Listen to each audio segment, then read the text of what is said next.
Hello, my dear students and the rest of the learners. Welcome to part 33 of a 41-part series of tutorials in Fundamentals of Object-Oriented Programming in Java. In this tutorial, we are going to be looking or focusing on how to edit class attributes. My name is MemJM, or you can simply call me Emily Swap.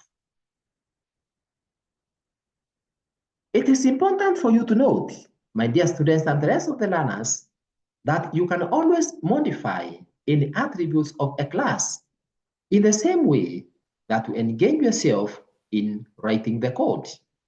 And therefore, you can modify attribute values of a class by setting its value to a new value with the use of an assignment operator using the following syntax. For example, if you have a member of the class called cat, if you have a data member called cat, and you have already declared an object for that class, for example, by the name results object, then you can assign a value to the member of that class through the class's object. And therefore, the syntax for assigning a value in an attribute of a class is as follows. It is class object dot the attribute equals to new value. So this statement simply means that we are assigning a new value into a data member of a class through its class object. For example, in this statement, we are assigning value 30 to a member of a class which is being manipulated or controlled by the object called result object, and that member is cat. So we are assigning value 30 to a member of a class called cat, a member of the class that is being manipulated by the object called result object, and that member is cat. We can also assign, for example, a MediSwap ICT into a data member called name, who is a member of a class that is being manipulated by the object called results object. So the syntax is a MediSwap ICT is being assigned to name through the result object. Or override the existing values by initializing the attribute at declaration time. For example, by using a statement such as int cat equals to 30. What this statement simply means, my dear students and the rest of the learners, is that this statement, we are telling the compiler or the translator to set a memory location assigned called cat, whose content will be of type integer or whole number, and we are initializing that member with a value which is 30. So we are assigning a value 30 into a member called cat, whose content is supposed to be of type whole number or integer. In this statement, we are assigning a MediSwap ICT text into a memory location called num or name, which is of type string. In other words, we are declaring a variable or a data member called name of type string and initializing that variable with the value, and that value is a sequence of text, which is a MediSwap ICT. Call it string little. If you don't want the ability to override the existing values, declare the attribute as final using the following syntax. Final data type attribute name equals to value semicolon. For example, final int cat equals to that. So once you do that, once you use the sub-defined final, you cannot override the content of that memory location or of that data member. That content remains unchanged. The final keyword is used when you want a variable to always store the same value. For example, you can have a member called pi who should always hold the value 3.14159 because the value of pi does not change. It is always 22/7 or 3.14159. So when you are declaring a variable and you don't want the content of that variable to change, once we initialize it, the value remains there for as long as the processing is in progress by preceding it with the word final. The final keyword is therefore called a modifier. If you create multiple objects of one class, you can change the attribute values in one object without affecting the attribute values in the other. The following is therefore a sample program implementing how to modify name value attribute, override cat value attributes, and maintain the value of exam attribute for the class. So the name of our package is entity class, which is the same as the name of our project. It is followed by the statement import java.atil.scanner. Remember, we have said that I've said it consistently in the sequence of these presentations that anytime, if you know that you're going to read any value from the user through the keyboard, you need to ensure that we include this statement or what we call the scanner file that contains the various methods that we use for receiving values through the screen. That is, for example, next int, next char, next float, next double, etc. The next is the name of the class. It is public class entity class. And then the definition is we are defining an object that will allow us to read various values, which is of type scanner, and that object is called a scan. And then we declare two members.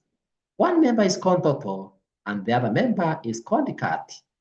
We are declaring the two, but while at the same time initializing the content of cat with 45. Next is an attribute value that makes the variable to hold a value without changing it. It's like constant. And that is final int exam equals 75. What this statement simply means is that we are declaring a memory location called exam. We are ensuring that the value for that memory is a whole number of type integer, and that value for that memory location is being initialized or assigned value 75, which cannot be changed any further because of the use of the word final. Next, we are declaring a member of type string called name. And then we have a method. We have a method called results, who is not expected to return any value to any other member or any other method. And that method is results. So this method is going to be used to enter student details. That's why the first statement that will be displayed on the screen is, what is the name for this student? So the user or the programmer will type the name of the student. That name will be read by the method called next line through the object called scan, and the text that will be received will be stored in the variable or memory location called name. From there, this other statement will be displayed on the screen. what Mark did. So the processor will go to the memory where, or the variable by the name, check the content there and display it on the screen. So if, for example, the content of this memory or this variable called name is Meme Julius, then what will be displayed is what mark did Meme Julius score in the cat. From there, the user will key in, will type the value. But note, already in the memory location called the cat, we have value 45. You can see, we have already assigned value 45. But if we prompt the user again to enter a value for cat, that value will override the value which is already there. Why? Because the variable called cat has not been set to final. It is not final int cat. It is just int cat. So the content there will be replaced by 45. Next is to compute the sum. We pick what is the memory location called the exam. We add what is in the memory location called the cat, and the results, we assign them in the memory location called total. And that will be the end of that method called results, and the end of that section, which is going to usher in the next method. Remember, within a class, you can have several methods. So within our class called entity class, we have the data members, like these ones. These are data members. And we have methods. One of the methods, the user-defined methods being results. And therefore, the next method is main. So that is public static void main. So the definition for the main is one, we are declaring an object for the class called entity class. We are declaring a new object called results object of type class. And the class is performance. So declaring object for class performance. Now let me ask you, my dear students and the rest of the learners, is it class performance or class entity class? It is class entity class. So let me correct that. This statement is not for class called performance, but it is the class called ended class. So I'll type ended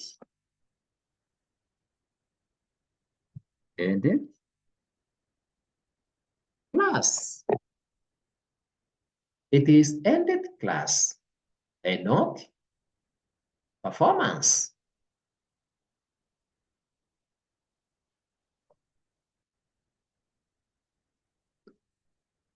Sometimes, my dear students and the rest of the learners, it's easy to make a mistake within your code, but once you notice the mistake, it's always good to rectify. So this statement here is declaring objects called a results object for the class called edit class. Next, we are invoking the method called results, who is a member of entity class, but we are doing that through the object for that class, which is results object. So when we write results object dot results, that statement, when terminated with a semicolon and with a pair of parentheses, it invokes details entry method from the class. In other words, what this a method called results is doing is requesting the user for the information. That's why I'm calling it entry method from the class.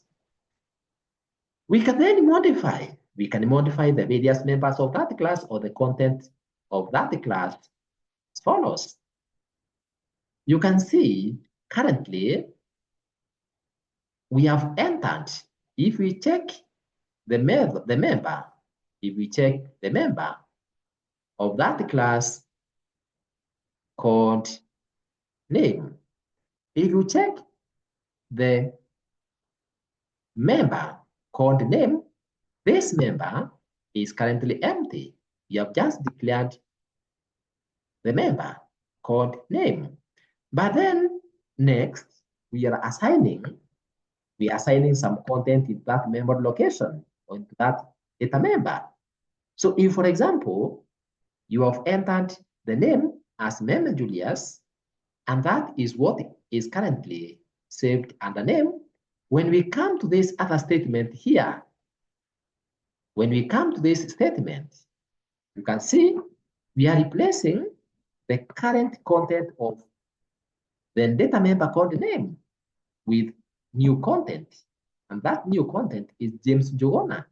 So if initially the content of the member called name was name Julius, and this statement is invoked, it will simply, or James Jogona will simply replace name Julius from the memory or from the variable called name. Next, we are displaying the current value of the memory called name. For example, the current one will be James Njogona. So the processor will go and pick the current content of the name member, who is James Njogona, and display it here. So the statement which will be displayed will be James Njogona has scored. The processor will go and pick the content in the member called cat. So if the member called cat, or if the method called cat, not the method, if the variable called cat, if the variable or data member called cat contains 50, then what will be displayed is that James Jogona has scored 50 in cat, and it will also pick the content in the exam data member. So if the exam data member contains 40, that is what will be displayed here in exam. So we are going to have this statement displaying the current name of the person, what he or she has scored in the cat from cat member, and what he or she has scored in exam from the exam member. Next, you display the statement. Therefore, the total score for James Jogona or Julius Jogona, or whoever is in that memory location, is, it will pick the value in the total member and display at that point. And that will be the end, or that is the end of this program. So my dear students and the rest of the learners, that's how you edit or replace the values for various members of a class. Let's now proceed and see how this program will behave if we code it in Java. If we code it in an IDE for Java, which in our case is Eclipse. So to proceed, we just need to launch IDE Eclipse, and then we code our program, or we transfer this program into our editor. So how do we do that? This is what we are going to do. So let's launch our Eclipse IDE. So Eclipse IDE, remember the procedure of launching a project or a program, the procedure of launching a project or a program, the procedure for launching your program, that is your IDE, will depend with you and the computer you're using.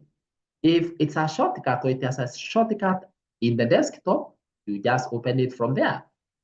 If it is within your start menu, you open it from there, as I have done. Once your IDE is displayed, you can proceed and create your project. And remember, the name of the package is the name of the project. So I'll call it edit class. I'll call it edit class. And as you can see this message. Discourage the module name. By convention, module names usually start with a lowercase letter. Remember, even if I leave it as it is, there will be no problem. However, it's good to adhere to some universal guidelines.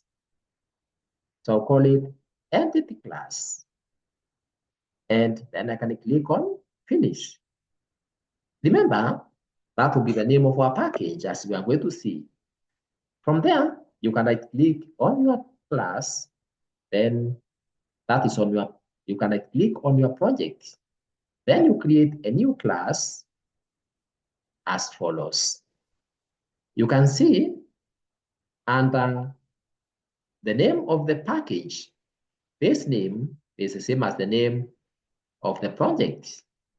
But now we need to give our class a name. So I'll call it edit. I'll still call it edit class. Because the name should always be meaningful. When you read the name of the class, you should be able to tell what that program or that class is doing. And then, of course, you can include the stub for public static void main because no program can execute without the main method. Once you are done, you click on finish. And then you wait. Here we are. So my dear students and the rest of the learners can see that the name of our package is edit class. The name of the class, public class, is edit class. And if you check above here, if you check here, you can see that the name of the file is editclass.java. And therefore, what you need to do is simply to add the rest of the code. You can replace or you can add text within this flash or this backbone or this source code which is here, or you can just type it afresh. You can just type the entire program afresh, but you be careful not to write, for example, the name of the package being different from the name of the project. So you can see, for example, what I've done is I've just copied the program that I haven't discussed with you, and then I've just pasted it here. So let's first of all indent our program, our code nicely for ease of identifying which part belongs where, and so that our work of coding our program and making corrections can be easy. Then also indent for the main section or the main method.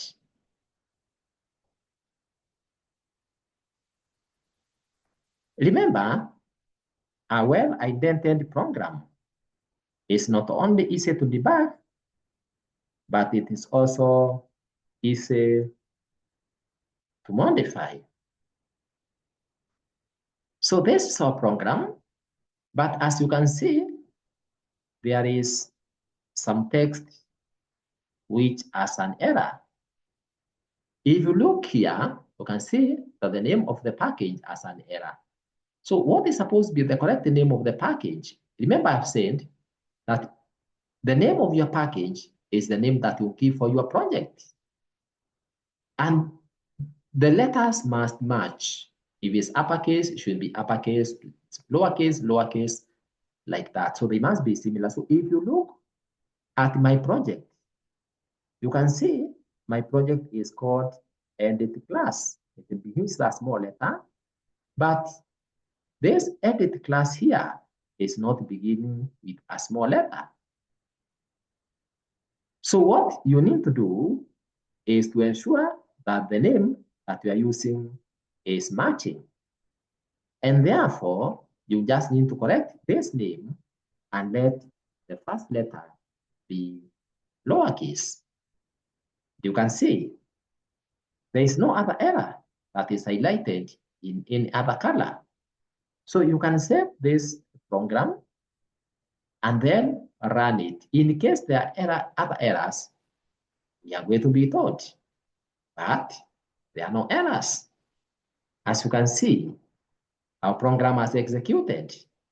We are being asked now, what is the name of this student? So let me, for example, type Julius Meme. So the name of the student is Julius Meme. So that Julius Meme will be read and it will be stored in the data member called name. Next is this statement here. We are being asked, what mark did Julius Meme score in the CAT? You can see where I have name here. It is being replaced by the content of the memory location called name. So what mark did Julius Meme score in the CAT? So you type, for example, 89. I will press enter. Now look here. Instead of us being told that Julius Meme scored 89 in CAT and 75 in the exam, we are being given a different person. The program will say James Jogona has scored 89 in the CAT and 75 in the exam. What has happened? What has happened is this. Remember here, at the class, we have assigned 45 to the memory location called CAT. But then, in the process, we have entered another value for CAT.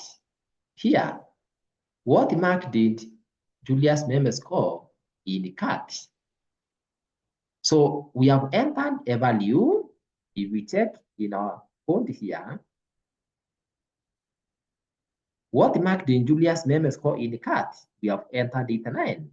So 89 has automatically replaced 45.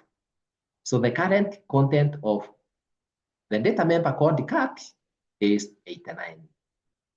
Therefore, when we come to the main program here, and we are replacing or we are writing James Jogona into the memory location called name, you know what this statement is doing before we display the content of that variable is that it is replacing the first student who was entered there, who is Julius Meme, with James Jogona. And therefore, by the time we are displaying this message here, the person who is in the variable called name is James Jogona and not Julius Meme. That's why you can see the statement is being displayed as James Jogona as scored. You see, this 89 has not been entered before James Jogona. It is the score which was entered for Julius Meme. So in the memory, it is 89 which is there in that variable called the CAT. It is 89. There is no specific CAT or score that has been entered for James Jogona. So the processor will pick what is in the CAT. And what is in the CAT is 89, which was for Julius. And then next, you can see it is also displaying the value for exam. James Jogona has not been assigned any exam score. So the exam score, which Jogona is being assigned as 75, is simply the score which was for Julius. Because if you check carefully here, you can see, I want to take you there. You can see the content in the variable name called the exam is 75. When you are entering the score, when you are entering the score for Julius, when you're entering the score for Julius, we didn't enter any value for exam. Remember, the value for exam is 75. This content has been saved there and exam, and it has been declared as final. Therefore, even if you try to enter any value to replace exam, it will not replace it. So that the value remains. The value remains constant. It will not change. So when we are displaying the name of the student and James Jogona, what the program or the compiler is going to do is simply to pick the values as they are. That's why it is picking 89 and exam 75, and those are being added together. They are being added together to give James Jogona a score of 164. So my dear students and the rest of the learners, that's how we edit the members of a class. You can replace the values in members of the class as you have seen, but you want to note that it is through the object for that class. And with that, my dear students and the rest of the learners, we can close our editors and then we exit from the IDE and bring our lesson for this tutorial, that is part 33, to an end. You can now proceed and listen, watch, and practice on the content that we are going to discuss in part 34 of the series, in which we are going to learn about what we call the Java class methods. Congratulations, therefore, my dear students and the rest of the learners, for learning part 33 of 41 on editing class attributes in fundamentals of object-oriented programming using Java. You can access the rest of the parts in the series, as well as other computer or ICT videos by clicking or tapping on Emily Swap ICT YouTube channel below this video. To subscribe to the channel, tap on subscribe button below this video in YouTube if it's not currently reading as subscribed.